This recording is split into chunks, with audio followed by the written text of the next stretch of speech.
Oedipus complex या फिर जिसे डैडी इश्यूज या फादर कॉम्प्लेक्स भी बोलते हैं, एक कॉन्सेप्ट है जिसे सिगमंड फ्रॉइड ने अपनी theory psychosexual stages of development में यूज किया था। इसमें एक बच्चा अपने ऑपोजिट सेक्स के पेरेंट के लिए फीलिंग्स और सेम सेक्स के पेरेंट के लिए जेलसी और गुस्सा डेवलप करने लगता है।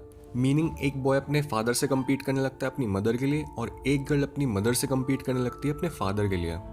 फ्रॉइड के व्यू में बच्चे सेम सेक्स के पेरेंट को एक कंपेटिटर की तरह देखते हैं जो कि उनके साथ उनके ऑपोजिट सेक्स के पेरेंट की अटेंशन और केयर के लिए कम्पीट कर रहे होते हैं। फ्रॉइड ने सबसे पहले एडिपस कॉम्प्लेक्स का कॉन्सेप्ट 1899 में अपनी बुक इंटरप्रिटेशन ऑफ ड्रीम्स में मेंशन किया था, पर उस टाइम पे इस कॉन्सेप्ट को ये नाम नहीं मिला था और फ्रॉइड ने ये नाम एक पॉपुलर ग्रीक कैरेक्टर एडिपस पर रखा था क्योंकि एडिपस की स्टोरी में उसे उसके बर्थ पे ही उसके पेरेंट्स छोड़ के चले जाते हैं और उसे पता नहीं होता कि उसके पेरेंट्स कौन थे। तो सालों बाद जब वो बड़ा होता है तब वो एक आदमी को मारकर उसकी पत्नी से शादी कर लेता है और उसे बाद में पता लगता है कि वो आदमी असल में उसका फादर था और वो औरत असल में उसकी मदर थी।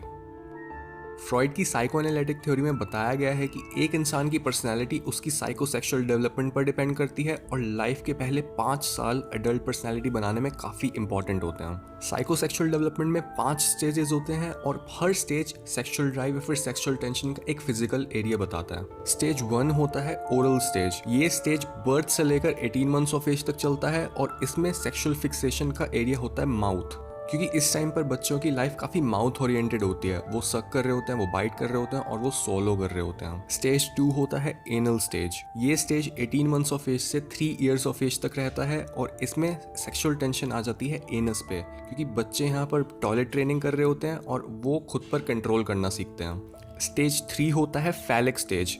ये स्टेज 3 इयर्स से 6 इयर्स ऑफ एज तक चलता है और ये वही स्टेज है जहाँ पर एडिपस कॉम्प्लेक्स शुरू होता है, क्योंकि इस एज में सेक्सुअल टेंशन आ जाती है जेनिटल्स पे और बच्चों को उसके और दूसरे सेक्स के फिजिकल डिफरेंस के बारे में पता चलता है।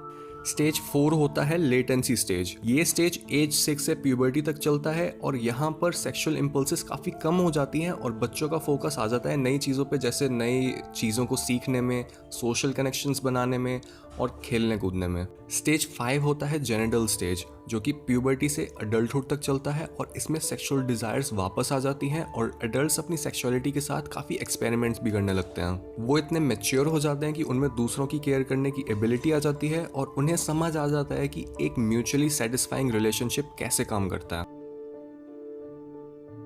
एडिपस की स्टोरी सुनने के बाद जब भी एडिपस कॉम्प्लेक्स का नाम लिया जाता है तो सबको यही लगता है कि ये कॉम्प्लेक्स सिर्फ लड़कों में ही होता होगा, पर ऐसा नहीं है। गर्ल्स में भी उनके फैलिक स्टेज में उन्हें फादर कॉम्प्लेक्स होता है, जिसे फ्रॉइड के कॉलीग कार्ल युंग ने इलेक्ट्रा कॉम्प्लेक्स का नाम लिया था।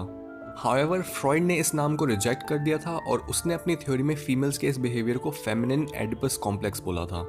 फ्रॉइड ने यह भी बताया था कि ये कॉम्प्लेक्स दोनों सेक्सेस में होता तो है, मगर दोनों सेक्सेस इसको काफ़ी डिफरेंटली एक्सपीरियंस करते हैं। जहाँ पर बॉयज डरने लगते हैं कि उन्हें इंपॉर्टेंट बना दिया जाएगा, वहीं पर गर्ल्स फैलिक स्टेज में जब डिस्कवर करते हैं कि उनके पास पीनस नहीं है तो वो अपने आप को एक इंफीरियर की तरह देखने लगती हैं और वो एक तरह का पीनस एनवी डेवलप कर लेती हैं।